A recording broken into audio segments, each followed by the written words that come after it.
Comenzamos con el siguiente módulo que está dedicado a los fenómenos ondulatorios. ¿Qué entendemos por fenómenos ondulatorios? ¿Qué ejemplos de fenómenos ondulatorios conocen? Supongo que es probable que me hubieran respondido cosas como las ondas sísmicas, las microondas que usamos para calentar el café con leche a la mañana, la luz, el sonido. Como vemos, son todos fenómenos muy distintos, pero si a todos los englobamos con la característica de fenómenos ondulatorios, es que tienen algo en común. Dedicaremos estos primeros minutos a saber justamente qué es lo que tienen en común y qué hacen que los podamos englobar con esta denominación de fenómenos ondulatorios. Para eso comenzamos con un ejemplo un poco divertido.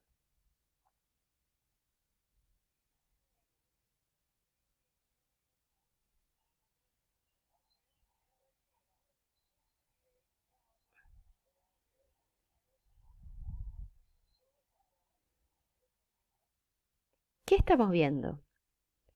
Estamos viendo la ola en la cancha.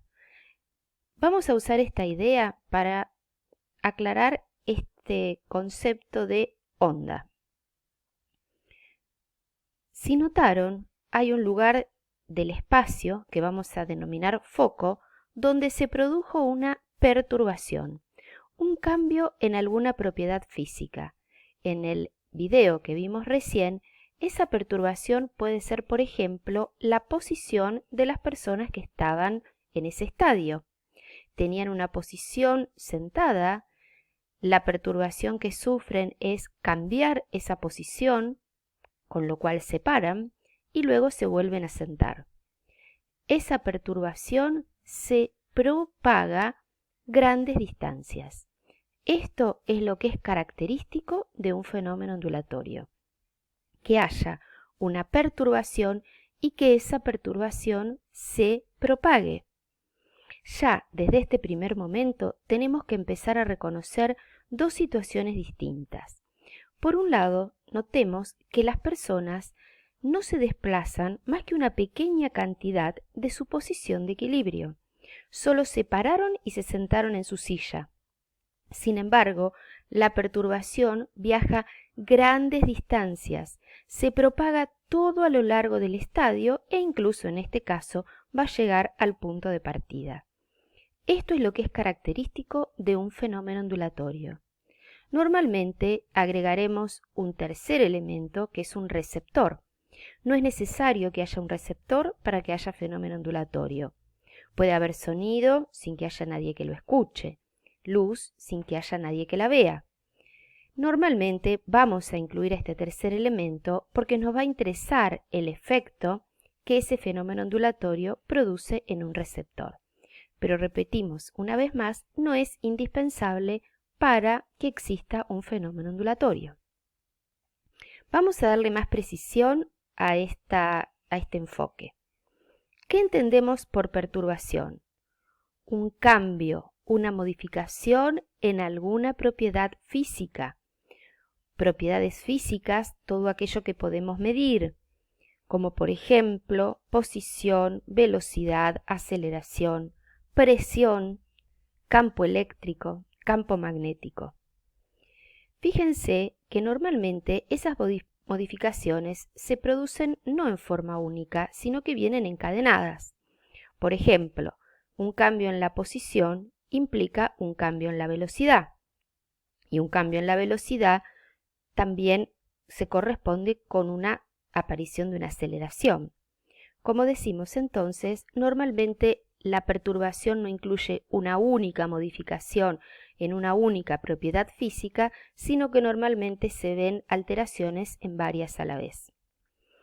Cuando nos referimos a que se propaga, se va a propagar a una cierta velocidad, que vamos a llamar velocidad de propagación de esa perturbación. ¿De qué cosa depende esta velocidad de propagación? Básicamente de dos aspectos. Por un lado, del medio por el que se esté propagando. Así, por ejemplo, un determinado sonido el sonido de mi voz en este momento que están escuchando, no se propaga a la misma velocidad en el aire que en el ladrillo cuando llegue a la pared de la habitación en la que se encuentran. Por otro lado, en un mismo medio depende del tipo de perturbación. Pensemos que en este caso seguramente están experimentando al menos dos fenómenos ondulatorios, por ejemplo, luz y sonido. En el mismo medio, el aire de la habitación en la que se encuentra no va a viajar a la misma velocidad el sonido y la luz.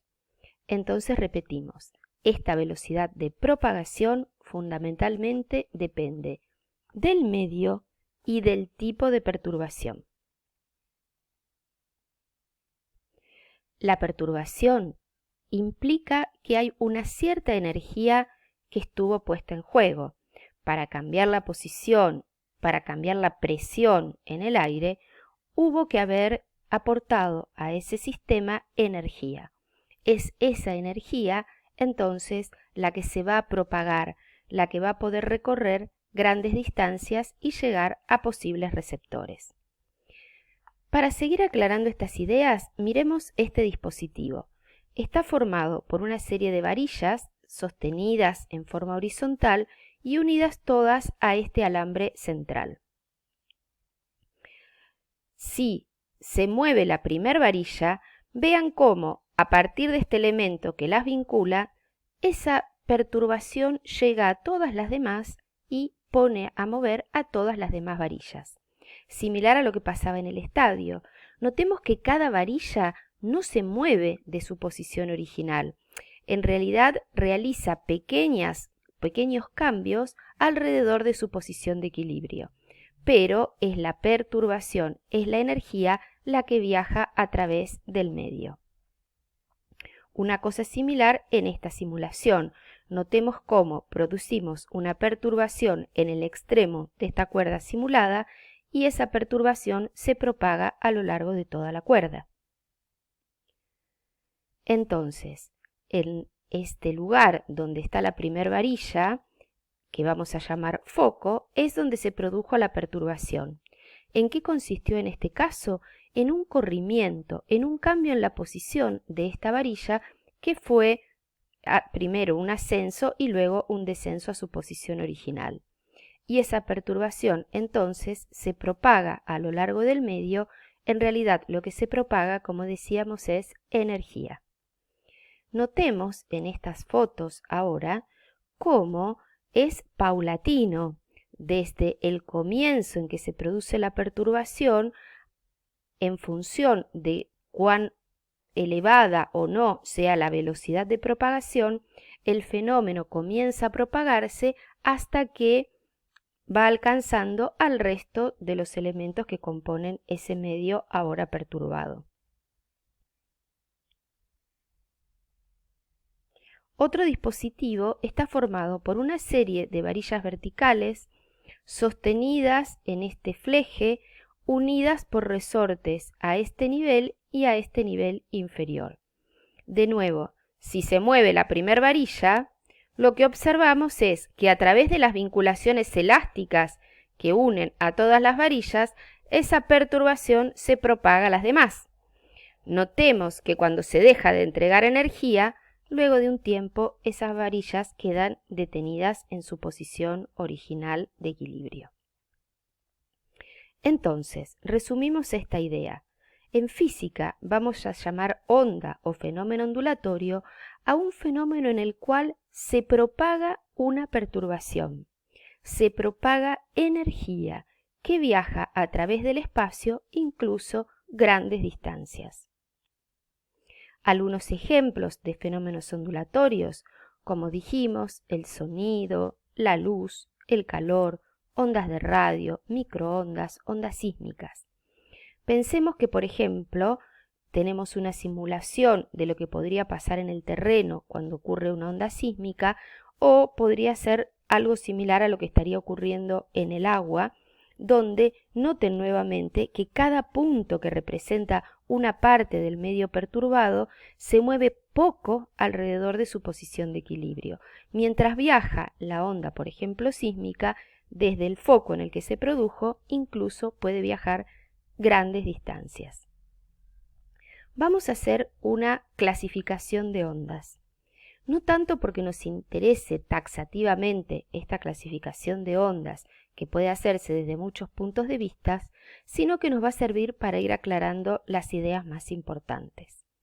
Según cómo sea el medio por el que se propaguen, las podemos clasificar en ondas mecánicas y ondas electromagnéticas. ¿En qué se diferencian? Las ondas mecánicas requieren de un medio material para propagarse. En cambio, las ondas electromagnéticas se pueden propagar aún en el vacío. Ejemplos. El sonido es una onda mecánica, necesita de un medio material para propagarse. Aire, ladrillo, agua. La luz es un ejemplo de onda electromagnética, se puede propagar en el vacío. ¿Cómo podemos estar seguros de que la luz es un fenómeno electromagnético? Pensemos, por ejemplo, que nos llega la luz del sol a través del vacío que hay entre el sol y la Tierra. En otro video seguimos con esta clasificación de ondas.